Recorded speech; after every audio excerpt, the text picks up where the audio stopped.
Bom dia, bom domingo a todos. Nós estamos voltando um ponto aqui, um pouquinho, para falarmos novamente sobre as duas testemunhas do livro de Apocalipse, aqui no capítulo 11, que diz a palavra de Deus: concederei poder às minhas duas testemunhas, a fim de que profetizem durante 1260 dias, em trajes escuros de pano de saco. Essas testemunhas simbolizam a palavra de Deus, que elas simbolizam as oliveiras e os dois candelabros que permanecem firmes na presença do Senhor na terra. Como nós já dissemos anteriormente, o Senhor Deus nunca se permitiu ficar sem testemunho fiel, verdadeiro sobre a terra. Sempre houve, e enquanto houver vida sobre a terra, haverá testemunho de Deus. Homens e mulheres serão levantados, fortalecidos, encorajados pelo Espírito Santo, pela palavra de Deus, para permanecerem, para darem um bom testemunho, permanecendo fiéis ao Senhor nosso Deus. Mas nós falamos alguma coisa a respeito das duas testemunhas, mas tem algo que eu não falei e senti por bem falar hoje. Me recordo de uma época, já faz muito tempo, quando se estudava a Bíblia também nas igrejas, mas eu me lembro de uma época que apareceu uma pessoa até muito querida nossa, dizendo que tinha ido, não, ela participou de um evento, desses congressos aí, dessas reuniões aí, e lá alguém trouxe a todos um ensinamento, né, de que essas duas testemunhas haviam sido identificadas e que se tratavam de Enoque e Elias, sob a alegação de que esses homens, por não terem passado pela morte comum a todos os homens, eles seriam trazidos de volta à vida para morrerem. Na minha opinião, desde aquela época, uma aberração, uma anomalia no raciocínio da fé, né? da organização, da hierarquia, do poder de Deus, né? de fazer algo contrário aos ensinamentos de toda a Bíblia, reencarnar dois indivíduos para que eles dessem bom testemunho e morressem. Isso, na minha opinião, contraria tudo que a palavra de Deus ensina. Na época eu não acatei essa ideia, e por uma questão de respeito, porque no ambiente formal da igreja a gente sempre mantém uma formalidade um tanto quanto maior, né? Você não precisa desacreditar ninguém para falar a verdade, né? E por outro lado acaba dando espaço para que pessoas ensinem aberrações que se tornam populares, que ganham espaço na imaginação e na mente das pessoas. Lembrando sempre que nós estamos vivendo numa época de imaginação extremamente fértil, né? Temos aí a ficção científica fazendo sucesso, a ficção religiosa e todas as ficções que já eram ficções para puro e simples entretenimento, diversão das pessoas, mas agora também o que devia ser sagrado se tornou parte da indústria do espetáculo, do entretenimento, do divertimento. Então nós temos, nos dias de hoje, o entretenimento religioso, né? Temos os pregadores do Evangelho, mas temos também o stand-up, eu não sei, esses artistas, né? Comediantes que fazem sátiras, paródias, que usam e abusam do sarcasmo, às vezes dizendo até algumas verdades, contudo numa postura totalmente desrespeitosa, ao invés de construir ou de confrontar com argumentos ou com a verdade, simplesmente desconstruindo toda e qualquer tentativa de verdade. Tenho minhas reservas quanto a esse método, né? Também você pode falar: Marcos, você não gosta porque você não domina, tá? Não domino, não pretendo dominar, e se o fizesse, não o confundiria com a pregação religiosa. Tenho a impressão de que alguns que fizeram sucesso fazendo graça, hoje estão com grande dificuldade de abandonarem o personagem, O personagem envelheceu, o personagem não tem mais o que apresentar para as pessoas, mas os atores, né, os responsáveis pelos personagens, não conseguem se livrar da caricatura, da bizarrice que fizeram. Isso é problema deles também, não é conosco. Mas discordando dessas pessoas e esperando que esse pensamento já tenha sido superado, mas com o objetivo também de marcar posição em alguns aspectos, por isso que nós estamos apresentando aqui, e nos apresentando aqui, ainda de maneira informal, ainda improvisada por enquanto, estamos marcando posição aos pouquinhos. O estudo, a leitura de Apocalipse é uma maneira que estou usando para me apresentar as minhas ideias, as minhas convicções, a minha fé, e marcando posição, marcando uma separação com relação a certas práticas e abusos com os quais eu não concordo. Esse eu acho muito importante. Então vamos falar de Enoque. No livro de Gênesis, no capítulo 5, diz aqui: quando Enoque completou 65 anos, gerou a Matusalém. Depois que gerou Matusalém, Enoque andou com Deus mais 300 anos e gerou filhos e filhas. Enoque viveu, portanto, 365 anos. Ele deixou o mundo aqui, na época, no auge do seu vigor físico, mental, espiritual, né? Enoque andou sempre em comunhão com Deus e um dia desapareceu porquanto Deus o arrebatou.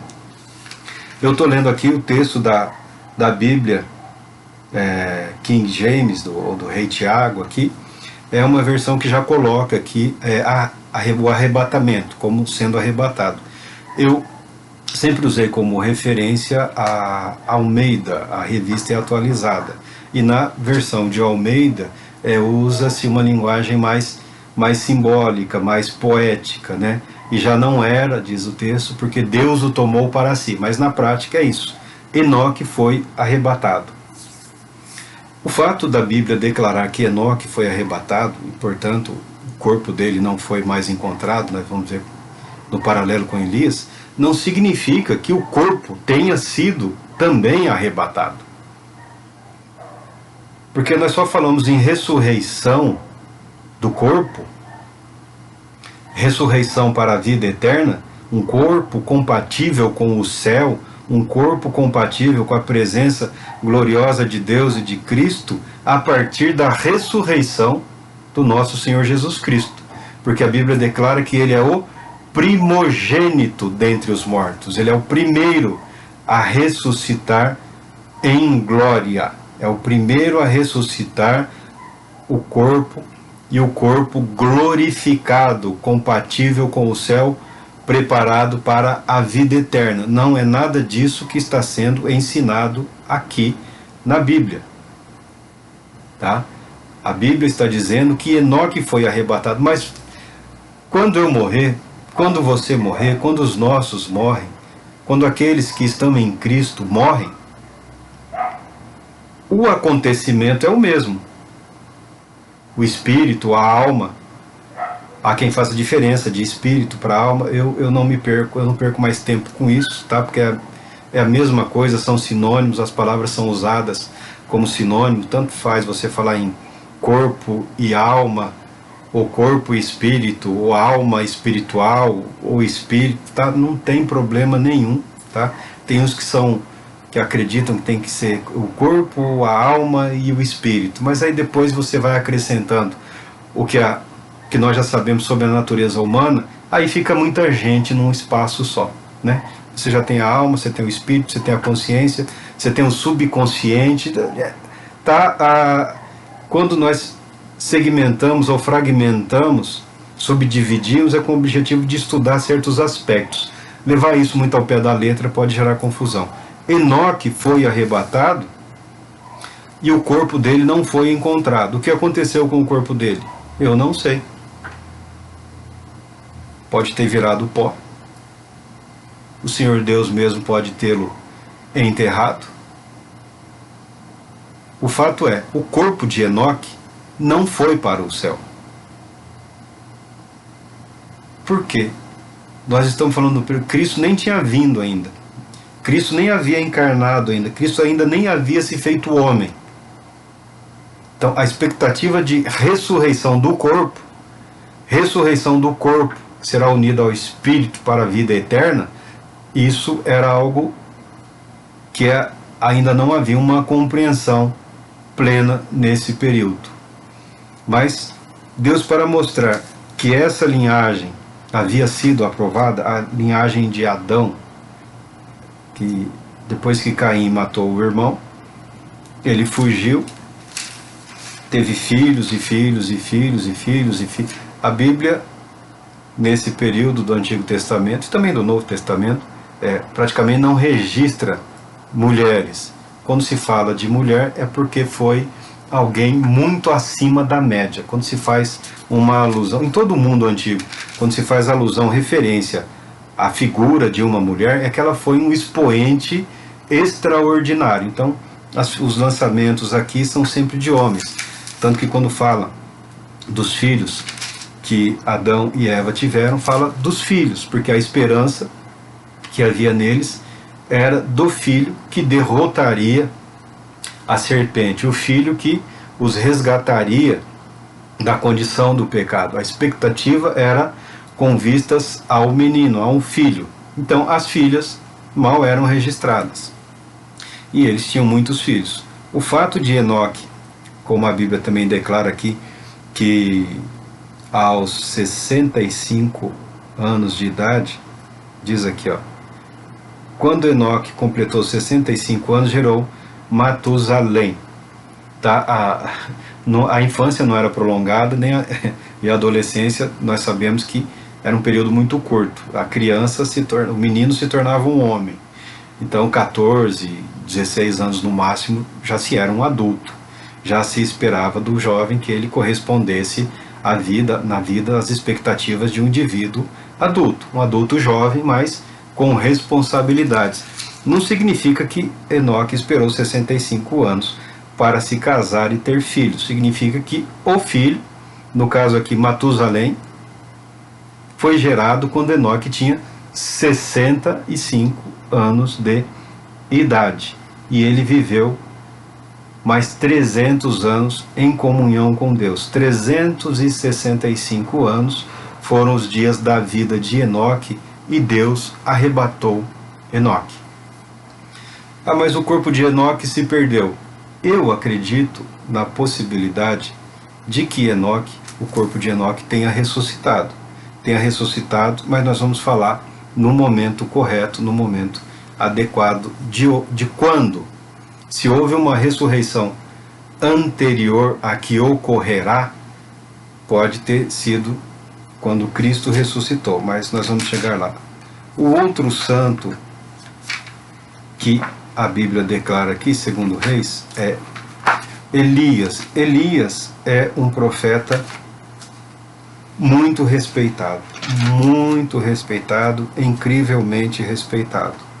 Um ministério que envolveu embates, combates, né? Derramamento de sangue, morte, perseguição.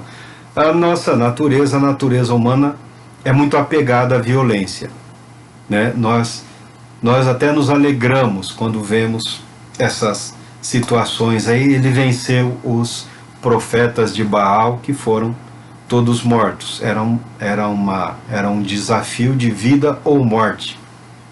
Eles queriam tirar a vida de Elias. E o desafio o Deus que responder com fogo é o Deus verdadeiro. Os profetas dos falsos, como a lei daqueles povos também já decretavam na época, deveriam ser mortos. E Elias venceu, e Elias sobreviveu. E Elias esperou muito um despertar, um avivamento na terra. Elias esperou muito que o rei assumisse a sua posição e o seu compromisso diante de Deus e restaurasse o verdadeiro culto, a verdadeira adoração. Não foi o que aconteceu. Elias estava cansado, Elias estava desgastado, Elias estava pedindo já a morte. E antes que conseguisse o seu intento, Deus o resgatou, Deus o restaurou, deu mais responsabilidade a ele, determinando que ele ungisse determinadas pessoas para determinados fins, inclusive que ele chamasse Eliseu para a sequência do ministério profético como sucessor. E no livro de 2 Reis, no dia em que Elias foi arrebatado, interessante que não era nenhum mistério que Elias seria arrebatado. A Bíblia declara aqui que havia 50 discípulos dos profetas que ficaram observando de longe. E a Bíblia declara que havia como que uma escola, uma universidade, como que uma comunidade de aprendizado profético. Muita gente acredita, e não é totalmente errado, é verdadeiro, Deus chama a quem Ele quer. É claro, Deus chama a quem Ele quer. Mas isso não dispensa o devido e necessário treinamento. O que havia aqui é um grupo de homens se preparando, se dispondo para, no caso de Deus chamar, estarem prontos. Então havia uma atividade de ensino, havia uma preparação, havia uma tentativa de capacitar o maior número possível de pessoas para que pudessem exercer o ministério profético, para que pudessem falar, ungidos por Deus, pelo poder de Deus, para que pudessem anunciar a palavra de Deus. E acreditava-se, ou talvez esperava-se, que quanto maior o número, melhor. Eu também sou dessa opinião. Entretanto, naqueles dias, o Espírito Santo revestia especificamente algumas poucas pessoas. Reis, sacerdotes, no caso os altos sacerdotes, o sumo sacerdote, e alguns profetas, alguns para o ministério profético. Raramente era só um, eram diversos nessa atividade. Mas o Espírito Santo não era derramado de forma igualitária como hoje, sobre todos, sem distinção, eu quero dizer. Antes havia uma distinção, o rei como ungido, né, o sumo sacerdote, o profeta como especialmente ungidos. A igreja, através da igreja, o Espírito Santo foi dado para toda a igreja. E através da igreja, o Senhor levanta todos aqueles a quem Ele assim deseja, para que exerçam os ministérios. Esse é outro ponto, esse é outro debate.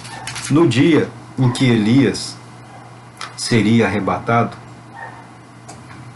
no capítulo 7 aqui, no versículo 7 do capítulo 2, aqui diz assim: 50 discípulos dos profetas foram também e ficaram observando à distância o que se passava, quando Elias e Eliseu se detiveram à beira do Jordão.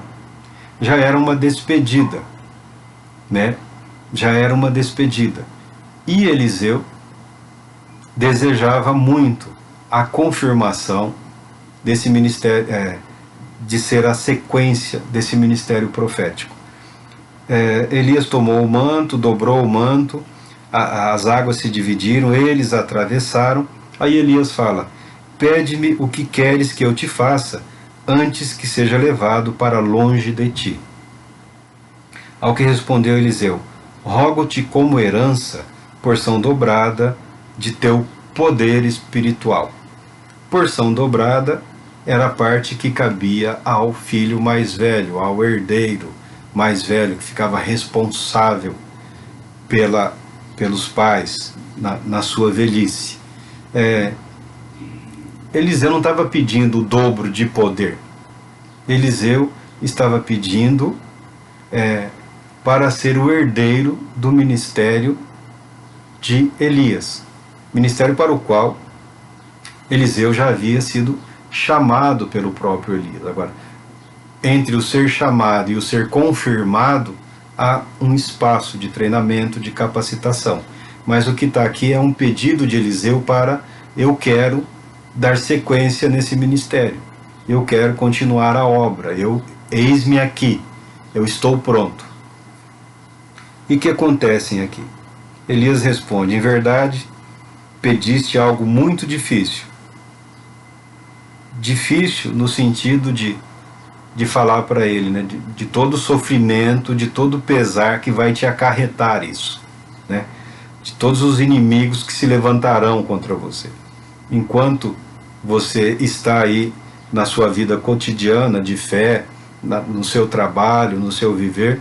Agora, quando você se dispõe a expressar de forma um pouco mais intensa, né? Não é mais nem menos, talvez a intensidade devido à concentração de tempo e de energia em favor da pregação do Evangelho, os inimigos se levantam. Mas inimigo já tem mesmo, você sempre teve inimigos, sempre teve alguém querendo te destruir, sempre teve alguém tentando te derrubar, sempre teve alguém falando contra você, sempre teve alguém tentando desacreditar outros em relação ao que você dizia, sempre tem alguém dizendo que você é inapto, que é inepto, que é incapaz, né? Que você não tem uma boa descendência, a sua cor não ajuda, o seu jeito de falar não é bom, o seu sotaque irrita, a sua voz, tá? Sempre vai ter alguém, sempre tem inimigos e isso não muda. Talvez as convenções sociais tenham por algum tempo, em alguns momentos, criado um ambiente de aparente tranquilidade, de calma, tá? Mas isso são momentos e convenções. Quando a situação aperta, quando a situação se torna mais difícil, principalmente a questão econômica, se envolve economia, envolve política, a situação político-econômica, aí você já vê surgir o que estava ali encoberto pela calmaria vai ganhando tona, vai ganhando a superfície, não surgiu do nada, já estava lá, de repente tem alguém, eu não sou, se não tivesse verde escuro no mundo, teria mais espaço, né? Se não tivesse esse povo bege aí, o mundo seria melhor. Mas se todo mundo aqui fosse só praticante dos cultos afro-brasileiros, só teria paz. Surgem as animosidades, surgem as diferenças e surgem aquelas ideias satânicas, né? Mas tem muita gente no mundo. Tá? Essas coisas sempre estiveram. Sempre estiveram.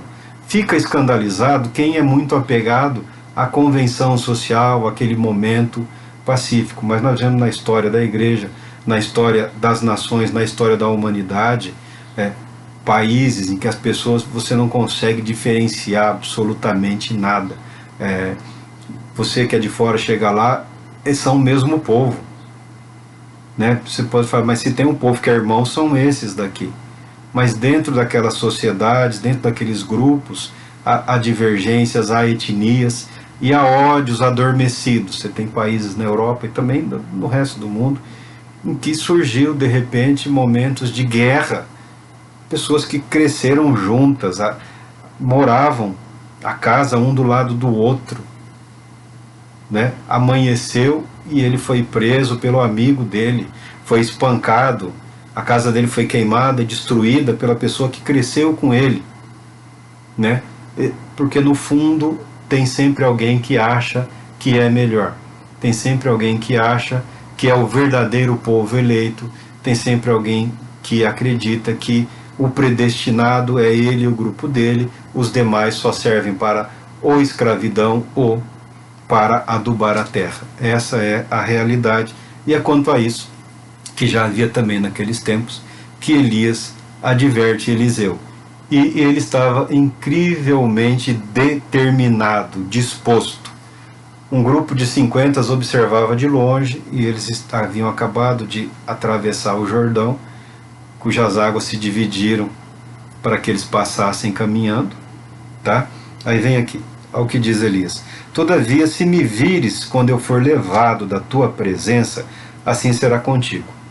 Elias deixa claro, se você enxergar o momento em que eu for levado, o seu pedido terá sido respondido. Porém, se não conseguires perceber o meu arrebatamento, não se fará. O arrebatamento é o que a palavra diz, né? É uma retirada brusca, rápida, instantânea. Aí que diz aqui o texto: o 11, enquanto estavam caminhando e conversando, tá, Elias estava dizendo sobre isso, ó, se você perceber, ou se você conseguir enxergar o meu arrebatamento, o arrebatamento que ocorrerá comigo, o ministério será contigo. Enquanto estavam caminhando e conversando, um carro de fogo, puxado por cavalos em chamas, separou-os um do outro, e Elias subiu ao céu num redemoinho. Olha, isso daqui é a visão que teve Eliseu. Eles estavam caminhando e Elias sumiu. Elias desapareceu. Simplesmente isso. Os 50 estavam lá, do outro lado, lá no morro, lá, olhando. Eles atravessaram o rio, estavam caminhando e conversando. De repente, só estava Eliseu lá. Elias havia desaparecido. Deus concedeu uma visão, um discernimento espiritual para Eliseu, tá? E Eliseu viu que um carro de fogo puxado por cavalos em chamas. É uma visão muito bonita, né? Ou talvez assustadora para alguns, né?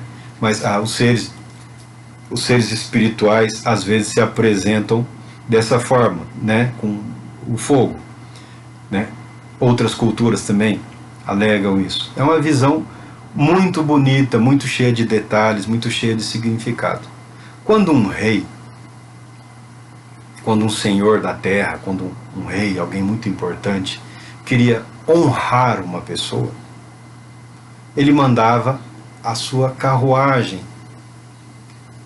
com o condutor, com os cavalos, né? Cavalo era um animal caríssimo naquela época, relacionado à batalha e relacionado também à nobreza, né? Então só os reis, os nobres tinham cavalos. O resto do povo era o jumentinho ali, o que Deus permitisse para o trabalho. Mas o cavalo é um animal elegante, altivo. Então o rei enviava a sua carruagem com o cocheiro ou com uma guarda real e com cavalos, né? Mandava essa carruagem até a casa da pessoa que ele queria honrar, e essa pessoa era levada até o palácio, né? E todos viam, né? Você imagina aí chegar na casa de alguém aí na periferia de qualquer cidade, né? Um super carrão, né? Desses de milionários ou de bilionários. Os reis faziam isso para honrar uma pessoa querida, uma pessoa que prestou um grande serviço, uma pessoa que era muito respeitada. Acontecia isso. E Deus concedeu a Eliseu uma visão, um discernimento de que Elias estava sendo honrado. Elias, muito amado pelo Senhor, estava sendo arrebatado, deixando o mundo sem passar pelo fenômeno que nós descrevemos como morte. Mas o fato dele ter sido arrebatado não muda a condição dele no céu. Porque, como eu disse, quando eu morrer, quando você morrer, imediatamente o nosso espírito será levado ao Senhor.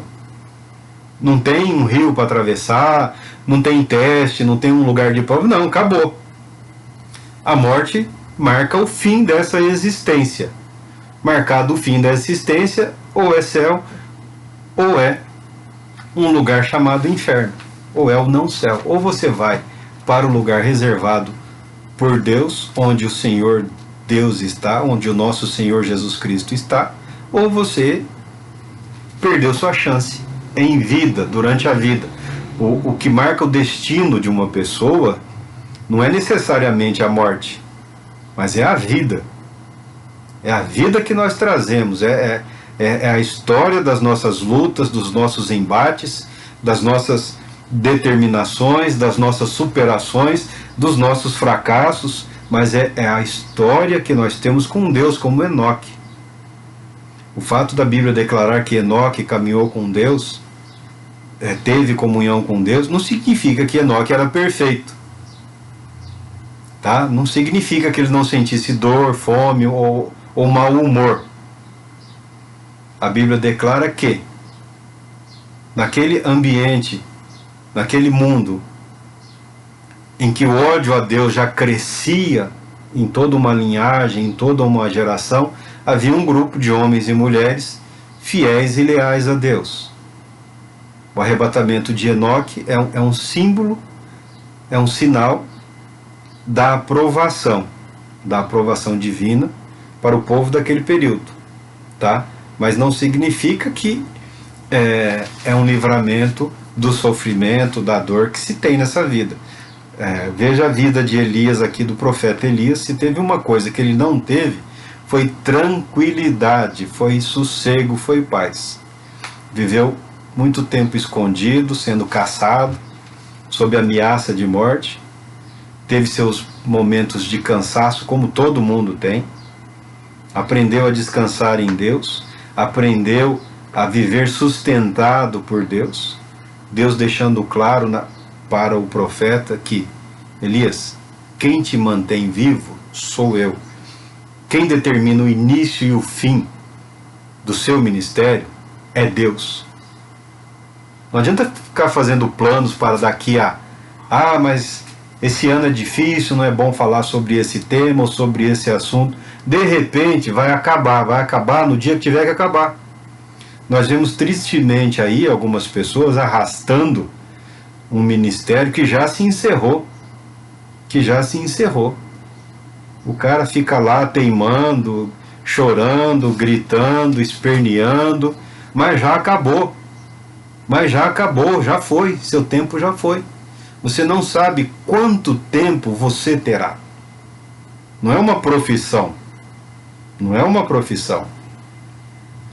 um emprego aí que você trabalha 35 anos, 30 anos, 40 anos. Não, agora acabou. No dia, quando você começa, você sabe quando vai chegar o final. As igrejas se organizaram, organização sempre há necessidade de ter, e eu respeito toda forma de organização, porque se não tem organização, não tem como prosperar, não tem como ir adiante, não tem nem como declarar quais são os objetivos e propósitos claramente. Mas ministério dura o tempo que o Senhor Deus quiser que dure. Agora, o seu emprego, o seu meio de vida, eu respeito. Faz o seu trabalho, continua aí ensinando, que Deus, na sua graça e infinita misericórdia, o abençoe, e abençoe a todos também. Agora, ministério, dentro do propósito, protegido pelo poder de Deus, dura o tempo que o Senhor Deus quiser que dure, tá? Elias não passou pela morte também, não passou pela morte. Os discípulos dos profetas correram para Eliseu. Vamos procurar o quê? O corpo. O arrebatamento, eles não se assustaram, mas eles queriam homenagear Elias, providenciando um enterro, um ofício fúnebre, homenageando o homem de Deus que foi Elias, com as honras fúnebres comuns à época. Elias falou: é inútil, mas eles insistiram e procuraram por vários e vários dias e não encontraram o corpo. Mas isso não significa que o corpo tenha sido arrebatado com o espírito de Elias. Porque o que você está vendo aqui numa carruagem de fogo, cavalos de fogo, é a visão dada a Eliseu. Tá? Carne e sangue não são compatíveis com a eternidade. Só após a ressurreição é que o corpo ressurreto será compatível com a vida eterna. Tá? Essa é a minha, não é a minha opinião, essa é a minha convicção. Por não saber o que ocorreu com o corpo, mas não acreditando que esse corpo tenha tido uma destinação celestial nesses dias, eu gosto de citar quem? Moisés. Se tem alguém que todos são unânimes em dizer que poderia ter sido arrebatado também, foi Moisés. Moisés, o grande homem de Deus, o primeiro profeta em si que Deus chamou com uma missão: vá em meu nome. Moisés. E a Bíblia fala que Moisés foi Foi perfeito em toda a sua casa. Se eu não me engano é Hebreus que fala assim. Mas você fala, como foi perfeito se a Bíblia declara aqui que ele errou? A perfeição, quando se refere a homens ou a ministérios, é perfeição em relação a um propósito. Perfeição em relação ao ministério no qual ele foi colocado. E Moisés correspondeu perfeitamente às expectativas. 40 anos de ministério. 40 anos de comunhão com Deus. 40 anos na presença de Deus. 40 anos aguentando insulto, ofensa, rebelião, humilhação, ataques, reclamação, a rebeldia, o descaso para com Deus, mas 40 anos sendo sustentado por Deus. E Moisés, aos 120 anos, não é necessariamente exato aqui, talvez fosse 123, 119, Moisés, que é 40 anos no palácio, 40 anos no deserto como pastor de ovelhas, sendo treinado, e 40 anos à frente do povo, 120 anos. Moisés morreu por ordem de Deus. Tá? Por ele aguentava mais um tempinho. Mas Deus disse para Moisés, termina aqui. Vamos ver aqui ó, no capítulo 34, quando Moisés diz aqui, então vindo Moisés das planícies de Moabe, subiu ao monte Nebo, ao topo de Pisga, em frente a Jericó. Deus mostrou a ele toda a terra que estava diante dos olhos dele. E no versículo 5 e 6, que eu sempre achei muito interessante, né?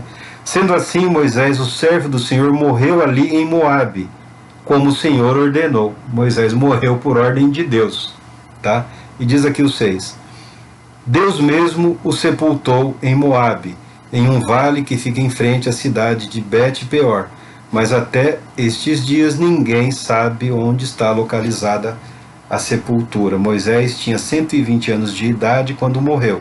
No entanto, nem seus olhos, nem seu vigor físico haviam desvanecido. Aos 80 o pessoal já está se arrastando, né? Moisés aos 120 anos ainda enxergava bem, né? Tinha força ainda para subir, né? Ao contrário, porque sempre há necessidade de uma preparação. Nós falamos ali um pouquinho do ministério profético. Deus chamava Moisés, a resposta era eis aqui o servo do Senhor, ou eis-me aqui, Senhor, ou fala, Senhor, o teu servo ouve. E Deus falava, sobe o monte onde falarei contigo. Deus falava com Moisés para dizer que falaria com ele, especialmente, num outro lugar. Uma indicação da necessidade de uma santificação, de uma separação, né? Porque ali onde ele ficava, na tenda ali, a chance dele ser importunado era muito grande, né? O povo, as necessidades do povo, então Deus precisava que ele se retirasse um pouco e por algum tempo para poder ouvir a Deus. Está aí uma coisa que você poderia aprender com Moisés, a se afastar um pouco, né? O mundo não vai acabar se você tirar 3 dias, uma semana, 15 dias para o repouso, para o silêncio e para dar espaço ao Espírito de Deus na sua vida, para que Ele te fortaleça, para que Ele te dê discernimento necessário para que você siga em frente com energia e com coragem e disposição sempre renovadas. Ah, Marco, mas eu já estou velho. Problema seu, né? O conselho é o mesmo desde sempre. Se você não usou naquele tempo, usa agora. Ah, mas eu tenho pressa. Pressa para quê? Para ter um infarto fulminante? Para ter uma crise de esgotamento? Se é pelo poder de Deus, então para com o desespero. Trata de separar um tempo, pega a sua Bíblia, pega aí, como o apóstolo Paulo falou, pega os livros, os pergaminhos, os dicionários, os comentários, e vai meditar um pouco sobre Deus, sobre a pessoa de Deus, sobre Jesus Cristo, a natureza de Cristo, o propósito de Cristo, o amor de Cristo, sobre a bendita pessoa do Espírito Santo, sempre disposto e pleno a trazer luz, revelação, conhecimento, sabedoria, santidade. Pessoa muito falada e bastante desprezada. Dê tempo. Não é porque você está com 50, 60, 70 anos. Dê tempo. Se está na ativa, dê tempo. Dê esse tempo para que Deus te fortaleça e ilumine a sua mente. Para que o que há, o que resta da sua vida, do seu ministério, que eu espero que muito, muito, meu irmão. Eu espero que você viva muito. Tá? Chegue lá aos 103 ainda com disposição. Ou 120, como dizem os judeus lá, né? Que viva pelo menos 120, como viveu Moisés. Mas na comunhão com o Senhor. Menos de si e mais de Deus. Moisés, a Bíblia declara que morreu. Morreu e foi imediatamente seu espírito levado para o Senhor. Não ficou vagando em nenhum lugar. Não tem um lugar diferente em Deus para aqueles que morrem daqueles que são arrebatados. Não tem que diferença há? A diferença dos que foram arrebatados é o processo morte. Moisés morreu, a Bíblia declara, e Deus ocultou, sepultou o seu corpo. Eu tenho sempre para mim que quem providenciou o enterro de Moisés, segundo a vontade de Deus, foi Josué, que estava sempre por perto, a uma certa distância. Mas o texto declara que foi o próprio Deus, talvez através de Josué, que era temente a Deus, foi colocado na liderança do povo. Mas você pode ficar aqui com o texto simplesmente que Deus providenciou que o corpo de Moisés nunca fosse encontrado. Há o livro de Enoque, que é um livro apócrifo. Judas, o livro de Judas, a carta de Judas usa um pouco desse livro, fala que Satanás disputou o corpo de Moisés com um anjo, e o anjo prevaleceu dizendo: o Senhor te repreenda. Para que o diabo queria o corpo de Moisés? Provavelmente para uma referência, é uma tentativa de divulgar, né, o corpo de Moisés. Sabendo onde ele está enterrado, haveria certamente peregrinação, haveria uma corrupção, uma espécie de idolatria. O povo judeu, os judeus sempre foram muito criteriosos em relação a isso, né? Eles nem descrevem, você pega os textos, eles nem descrevem as pessoas. Eles falam do caráter, né? Eles falam da disposição em servir ou não a Deus. Eles não perdem tempo descrevendo fisicamente os indivíduos. Homem de dores, falando de Cristo, que sabe como é sofrer. Falam da alegria dele também, né? Que Deus ungiu com espírito de alegria, como a nenhum de seus companheiros. Mas eu falava aqui, se houve um momento em que esses corpos de Enoque e de Elias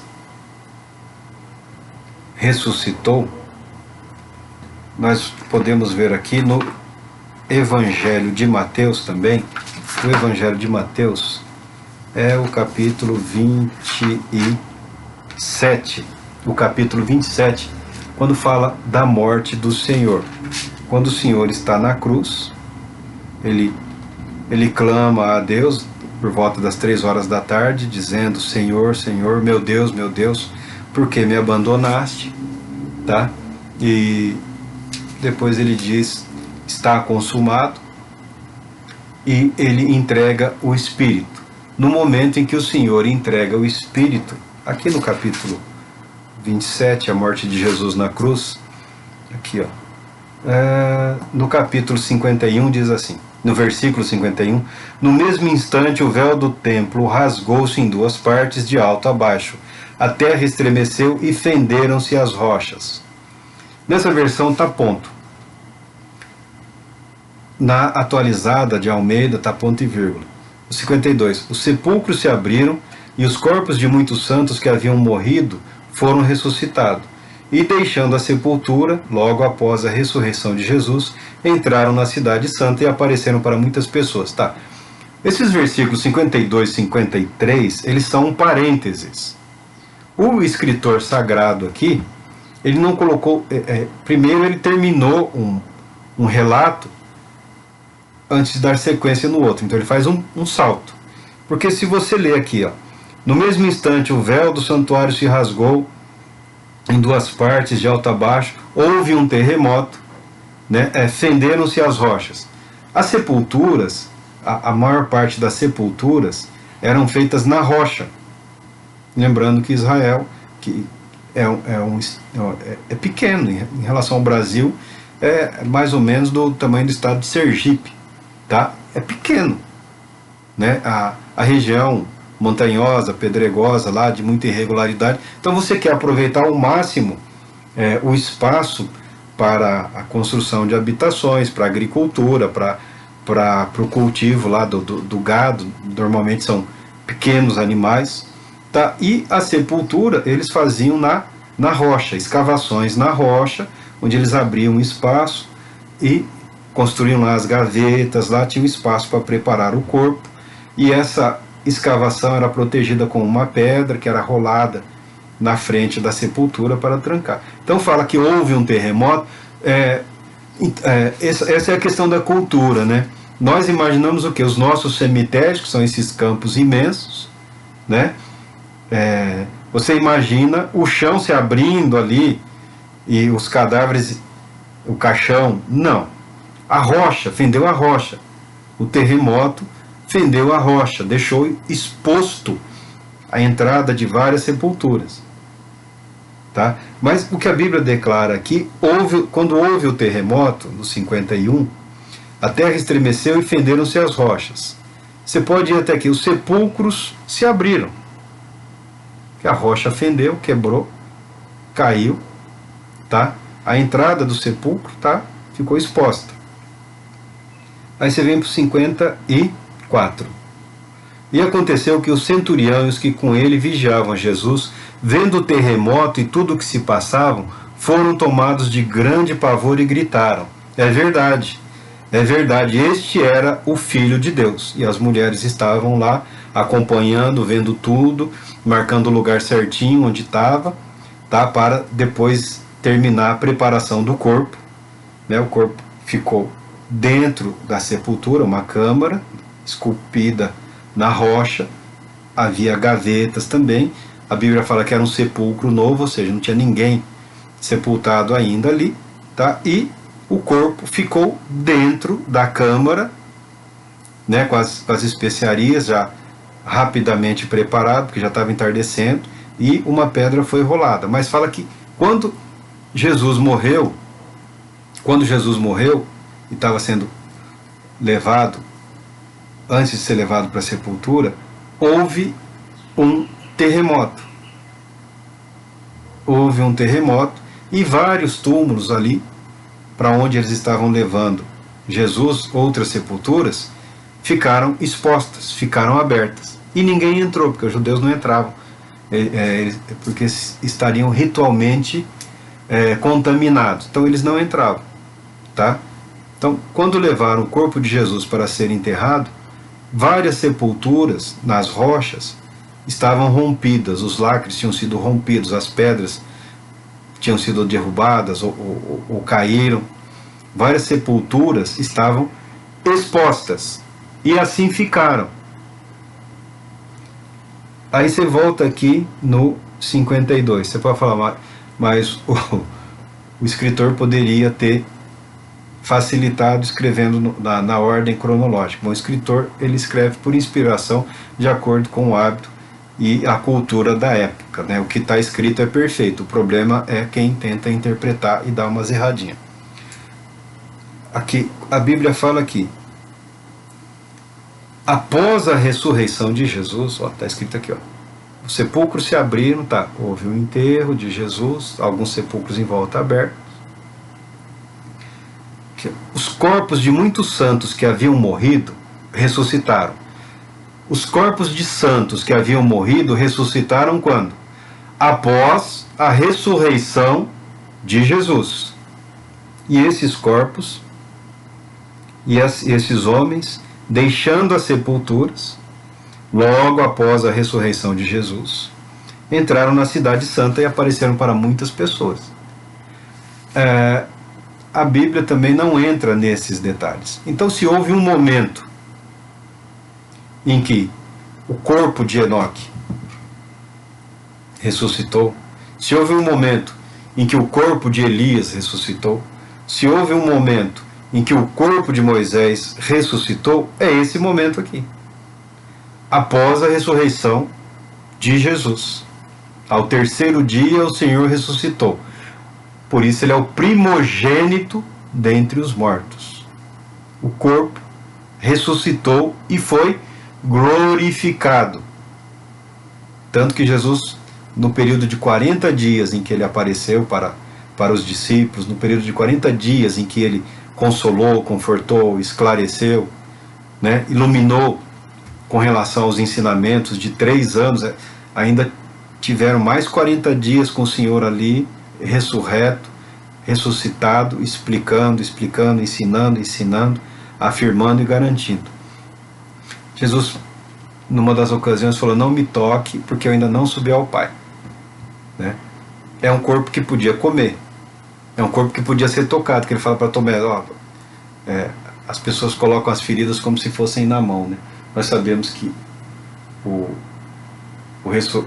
crucificado era no pulso, aqui através do pulso, porque se você bater um prego na mão, a mão com o peso rasga, o pulso, aqui esses ossos suportam o peso. Então as feridas de Cristo estavam aqui, nas mãos, mas isso era chamado tudo mão. Ele fala para Tomé, né? Tomé, pobre homem, né? Ainda bem que ele não sabe o que se fala dele aqui. Ele é marcado por querer ver, né? Não querer se deixar levar pela conversa. Então ele é tido assim, alguém como incrédulo, como vacilante, mas não era. Teve uma vida plena, uma vida intensa com o Senhor. E se era vacilante, foi restaurado pela presença gloriosa de Jesus Cristo entre eles. Então, se as pessoas preocupadas com Enoque e Elias, e também o corpo de Moisés aqui, se esse corpo físico ressuscitou e foi glorificado, tornando-se compatível com o céu, porque Jesus Cristo é o primogênito dentre os mortos, ele é o primeiro, ele é o primeiro a ter o corpo físico ressuscitado e glorificado, eternamente. Ele é o primeiro, também chamado primícias, e com ele alguns santos do passado. Eu coloco esses 3 aqui, porque nós não sabemos de muitos, mas a Bíblia fala aqui que a cidade recebeu uma visita inesperada e não houve uma crise de terror nem de desespero, né? Deixando as sepulturas, entraram na cidade santa e apareceram para muitas pessoas. Muitas pessoas tiveram naqueles dias essa experiência um tanto quanto diferente de nós nos dias de hoje, que lamentamos e choramos a perda dos nossos amados, mas se alguém ressuscitar ali no caixão, olha, Deus me perdoe, mas não parece piada, mas a chance de que alguém passe mal ou tome aquilo ao invés como objeto de louvor a Deus, como uma aberração, é muito grande, né? Nós perdemos um pouco do referencial espiritual. Por isso que eu falei, né, das pessoas que obtêm até um certo resultado, né, mas, na minha opinião, com um método equivocado, desconstruindo, não confrontando. Confrontar é válido, confrontar é necessário, confrontar com a palavra de Deus, com o que ocorre, mas usando da piada, né, porque funciona, né, o gracejo, a sátira, né, o escárnio, o deboche, né, desconstruindo tudo. Isso é muito intenso no Brasil e chega ao ponto das pessoas, até parte dos cristãos também, uma parte maior do que deveria ser necessário, ter se deixado tomar por esse pensamento leviano, debochado, mesquinho, pequeno, né, que esconde a incredulidade. Então, esse vídeo aqui eu fiz voltando um pouco no tempo para marcar essa posição, tá? As duas testemunhas não sei quem serão. Sei o que representam, mas não serão de maneira nenhuma Enoque e Elias. Desejando que Deus abençoe o seu domingo, que você tenha um dia muito abençoado e uma semana de bênçãos e de vitórias. Eu me despeço aqui, retornarei em breve. Deus te abençoe.